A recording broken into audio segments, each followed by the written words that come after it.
안녕하세요. 이번 학술제에서 토론 동아리 아고라의 기장이자 대표로 발표를 하게 된 윤지상이라고 합니다. 저희는 이번 코로나 사태에 가장 파장이 큰 면대면 토론이 불가능해진 토론 동아리이기에 더욱 이번 팬데믹에 관심을 갖고 연구를 했습니다. 그냥 코로나에 대해 얘기를 하면 너무 길어질 것 같아 전염병과 세계화의 연관성에 대하여 연구를 하였습니다. 오늘 발표 내용은 크게 세 가지로 나눌 수 있는데요. 첫째, 인류와 질병. 둘째, 세 번의 팬데믹. 셋째, 세계화와 팬데믹의 관련성에 대하여 이야기해드리겠습니다.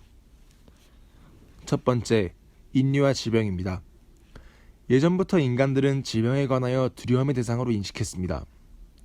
프랑스의 유명 사회학자 르네 지라르가 이런 말을 했습니다. 인간은 질병을 신의 체벌로 해석했기 때문에 신에게 용서를 비는 여러 가지 행사들이 종교로 정착했을 가능성이 높다. 이렇게 종교가 질병에 의하여 생겼을 것이라는 의견이 있을 정도로 질병은 고대 인류의 큰 고민이었습니다. 질병이 이렇게 큰 고민이 된 이후에는 그들의 생활 변화가 있습니다. 과거 수렵 사회에서는 구성원이 질병에 걸리면 소규모 공동체이기에 공동체의 몰살과 함께 그 질병도 사라졌습니다. 그러나 수렵 생활에서 정착 생활로 넘어가면서 생활에 큰 변화가 생기게 되는데 그들이 밀집된 장소에서의 동물과의 교류가 늘었다는 것입니다. 이는 그들이 인수 공통 감염병, 동물과 인간이 모두 걸리는 질병에 걸릴 가능성이 늘었다는 것입니다. 사람들은 화전 농업을 하며 동물의 서식지를 빼앗고 그 서식지를 빼앗긴 동물의 질병이 인간에게 옮겨 인수 공통 감염병이 창궐했을 것이란 말이 지배적입니다. 또한 농업사회의 큰 특징 중 하나는 그들은 그들의 공동체가 필요한 만큼의 가축과 식량을 재배하면 된다는 것입니다. 이는 그들이 그들에게 부족한 종류의 물품을 타 지역 간 교류로 얻어야 하는데 여기서 접촉이 일어나게 되는 것입니다. 이를 통하여 타 지역으로 한 지역의 질병이 퍼지게 되고 이것이 전염병의 시발점이 되는 것입니다. 이를 통해서 가설을 세워보자면 인구의 급격한 증가와 산림 파괴와 농경의 고도화, 국제교류가 팬데믹, 즉 세계적인 전염병의 재료가 된다고 세울 수 있습니다. 두 번째, 세 번의 팬데믹입니다. 전 세계적으로 세 번의 팬데믹이 있었는데 이는 시대별로 안토니우스 역병, 흑사병, 콜레라로 나눌 수 있습니다. 안토니우스 역병은 당시 수백만 명이 죽었을 것으로 예상되며 로마시에서만 하루 2,000명이 사망했다는 기록도 있습니다. 그러나 더욱 충격적인 것은 이 역병이 당시 유럽에서만 퍼진 것이 아닐 것으로 예상된다는 것입니다. 당시 시대를 알아보면 실크로드가 만들어진 직후인데 당시 중국 한나라에서도 비슷한 안토니우스 역병과 같은 전염병이 돈 것으로 보아 당시 세계에서 가장 영향력이 컸던 로마의 역병이 실크로드를 타고 동아시아까지 퍼진 것으로 많은 학자들이 예상하고 있습니다. 두 나라 모두 당시 고도화된 문명과 활발한 교역, 폭발적인 인구 증가라는 공통점을 가지고 있습니다. 흑사병은 흑해의 작은 지역인 카파라는 동네에서 몽골 군대에 의하여 퍼지게 되었는데 사실 몽골 부대는 항복을 하지 않아 카파의 장벽 뒤로 흑사병으로 죽은 시체를 투석기에 담아서 던지며 장벽 안에서 전염병이 돌도록 의도한 것입니다. 이는 당시 카파 지역에 있던 제노아 사람들이 배를 타고 전 유럽으로 퍼지게 되며 엄청난 재앙을 불러왔는데요. 당시에는 유럽 역사가들이 그랑 데프리시몽이라고 부르는 거대한 산림 벌채가 일어나던 시기였습니다. 당시 유럽의 원시림들이 이때 전부 사라졌다 해도 무방할 정도로 환경 파괴가 심했던 시기입니다. 또한 따뜻한 날씨로 인해 인구는 급증하고 있었으며 몽골에 의하여 새로운 동서양 교역로가 생겼던 시기이기도 합니다. 흑사병은 전 세계 인구의 30-40%를 사망에 이르게 했을 정도로 큰 팬데믹이었습니다. 마지막으로 콜레라는 영국의 식민지 중 한 곳에 전파된 것으로 알려져 있습니다. 당시 영국은 대영 제국이라 불리며 전 세계적으로 많은 식민지를 보유하고 있었는데요. 영국에서 콜레라가 퍼지자 이는 곧바로 전 세계로 퍼지게 되는 이유였습니다. 당시 시대 상황은 산업혁명 이후 급격히 환경 파괴가 되었고 당시 산업혁명에 발맞춰 인구도 급증하고 있었습니다.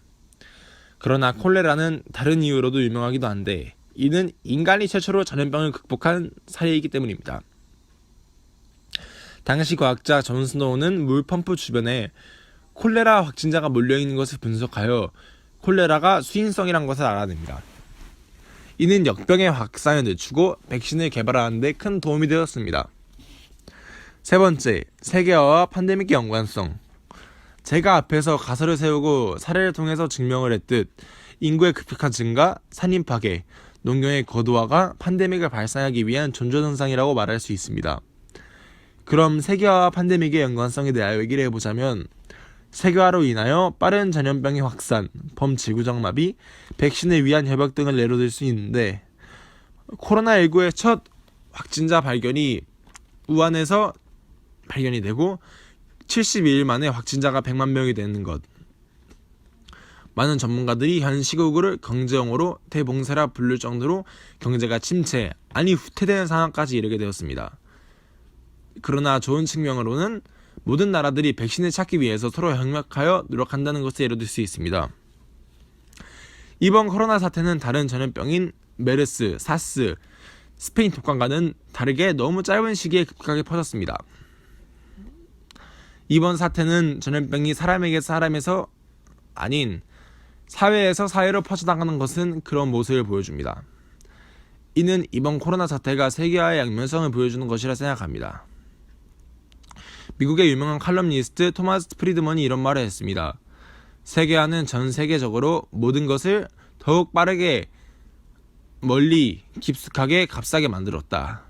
이는 이번 코로나19 사태와 연관지어서 세계화는 이번 바이러스를 좀 더 빨리, 멀리, 깊숙이, 쉽게 퍼지게 만들었다라고 말할 수 있습니다. 이번에는 좀 다르게 전염병의 양면성에 대하여 이야기하겠습니다. 패스트는 다수의 농민들을 죽게 만들었지만 이는 농업의 기하를 이끌어 산업금융의 발달로 이루어졌습니다. 또한 스페인 독감은 예방접종과 공중보건의 중요성을 대두시키며 지금은 당연한 의사들이 손을 씻고 마스크를 끼고 수술하는 것을 이끌었습니다. 이를 통해 우리는 이번 팬데믹을 이겨내고 새로운 가능성을 만드는 것은 인간에게 달렸음을 시사해 줍니다.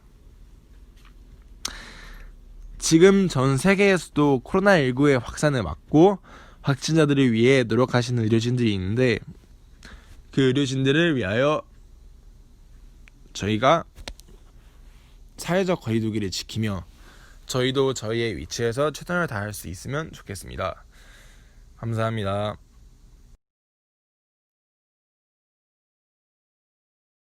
저희 동아리는 지구특공대이고 이번에 AI 지구탐사에 쓰이는 인공지능에 대하여 발표하겠습니다. 저희는 AI 지구탐사에 쓰이는 인공지능에 대하여 발표하겠습니다.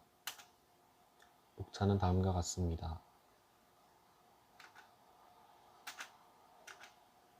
인공지능, 컴퓨터가 인간의 지능 활동을 모방할 수 있도록 하는 것을 인공지능이라 합니다. 즉, 인간의 지능이 할 수 있는 사고, 학습, 모방, 자기개발 등을 컴퓨터가 할 수 있도록 연구하는 컴퓨터공학 및 정보기술 분야를 말합니다. 인공지능은 1959년에 MIT AI 연구소를 설립한 메카시와 마빈 민스키, 카네기 멜론 대학의 인공지능 연구소를 만든 앨런 유엘과 허버트 사이먼과 같은 개척자들에 의해 1950년도에 실험 학문으로 시작되었습니다. 초기의 인공지능은 게임, 바둑 등의 분야에 사용되는 정도였지만 실생활에 응용되기 시작하면서 지능형 로봇 등 활용 분야가 비약적으로 발전하였습니다. 패턴 인식, 전문가 시스템, 이미지 처리, 컴퓨터 시각, 로봇 공학 등 다양한 분야가 인공지능의 일부분을 이루고 있습니다. 특히 현대에는 정보 기술의 여러 분야에서 인공지능적 요소를 도입해 그 분야의 문제 해결에 활용하려는 시도가 활발히 이루어지고 있습니다.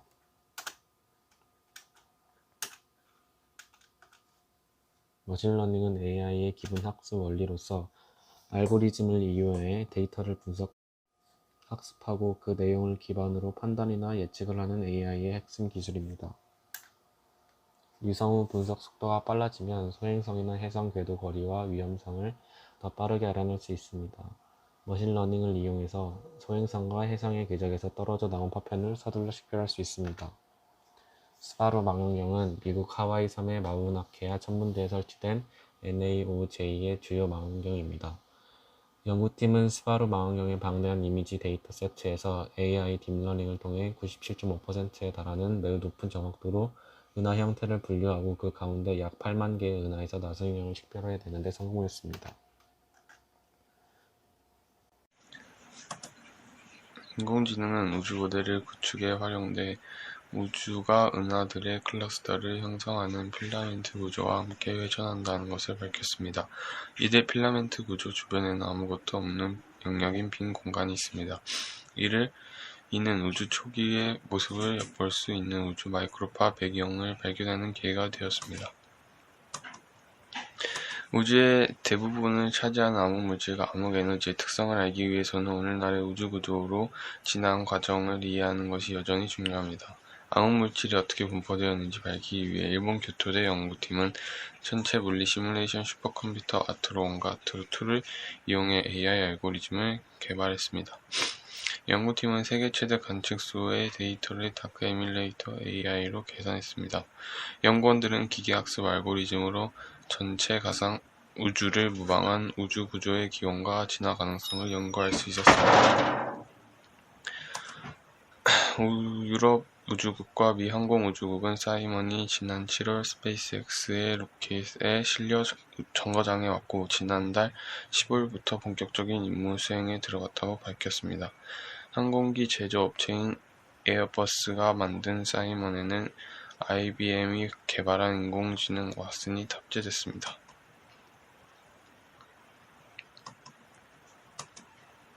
우주선에서 지상으로 왓슨 서버에 신호를 보내면 다시 왓슨이 사이먼에게 명령을 내리는 방식이고 왓슨에 탑재된 다양한 분야의 데이터가 사이먼에 전달되고 반대로 사이먼을 통해 지구로도 데이터를 보낼 수 있습니다. 그동안 우주에 로봇을 보낸 적은 수차례 있었지만 AI가 탑재된 로봇은 사이먼이 처음입니다. 사이먼은 기본적으로 우주 정거장의 정비, 운항과 관련된 업무를 보조합니다. 예컨대 비행사가 정비 도중 필요한 부품이나 다음 과정이 헷갈릴 때 사이먼에 탑재된 카메라로 AI가 상황을 분석해 정비 과정에 대한 조언을 음성과 액정 화면에서 제시합니다. 특수 임무 3가지도 주어졌습니다.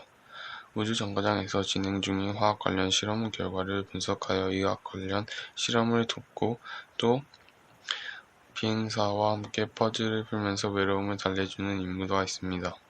사이먼은 초음파를 이용해 스스로 위치와 경로를 파악해 좁고 장애물이 많은 우주정거장 안을 자유롭게 유영하면서 비행사들을 따라다닙니다.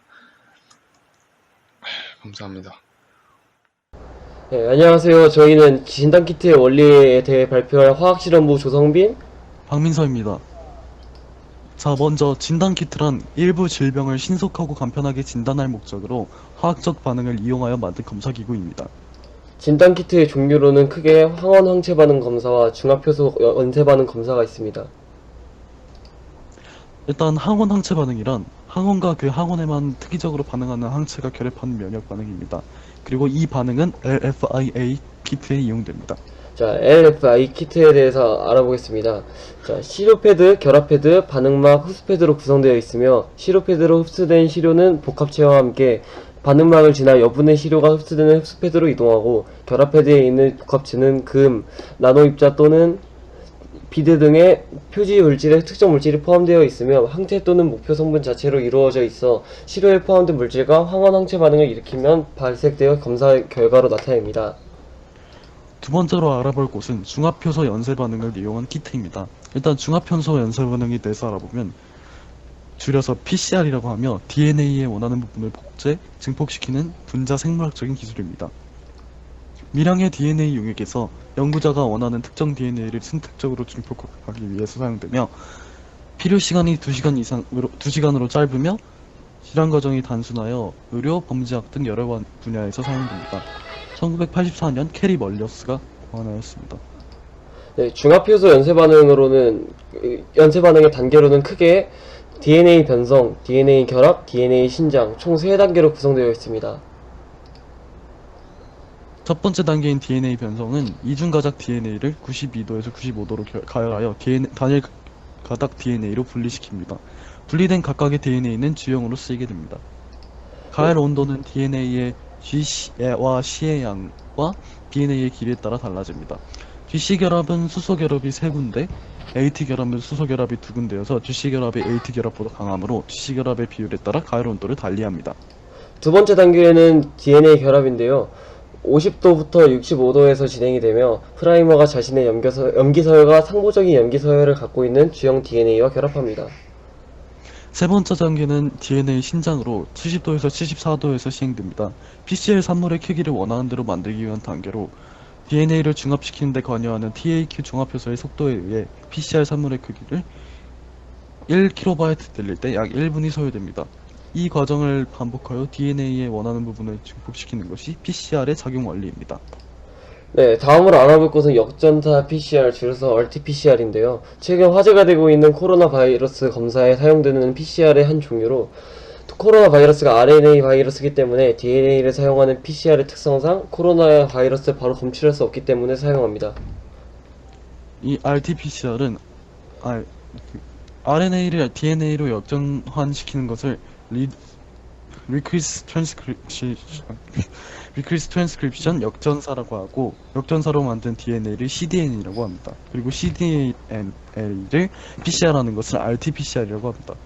네, 여기서 말하는 역전사란 DNA에 들어있는 유전 정보를 RNA가 복사하는 전사와 반대로 RNA에서 DNA로 정보를 복제하는 과정에서 코로나19와 같은 RNA 바이러스가 유전 정보를 숙주세포에 주입할 때만 일어나는 과정입니다. RT-PCR의 원리. RT-PCR 역전사 과정에서 기질인 RNA와 역전사 요소, DNA 프라이머, 그리고 다양의 DNTP가 필요합니다. DNA로 복제하고자 하는 RNA에 프라이머를 넣으면 이 프라이머는 RNA의 특정 부위와 결합하고, 역전사 효소는 프라이머의 꽁무니에 붙어 DNTP를 삽입해가며 RNA를 DNA로 역전사하기 시작합니다. 이렇게 해서 만들어진 RNA와 상부적인 DNA 단일 가닥을 cDNA라고 하는데, 이 cDNA를 이용하여 PCR을 하면은 RNA의 바이러스 핵산도 실시간 PCR로 검출할 수 있게 됩니다. 마지막으로 요즘 유행하고 있는 코로나 바이러스의 특징에 대해 설명하겠습니다. 코로나19는 바이러스의 일종으로 살아있는 숙주세포 안에서만 활동을 하므로 LF-LI 키트로 진단을 하기 상당히 어렵습니다. 또한 MA를 베이스로 하므로 DNA를 기본으로 하는 PCR도 이용되기 어려워 저희가 설명한 RT-PCR을 사용한다고 합니다. 저희 발표를 들어줘서 정말 감사합니다.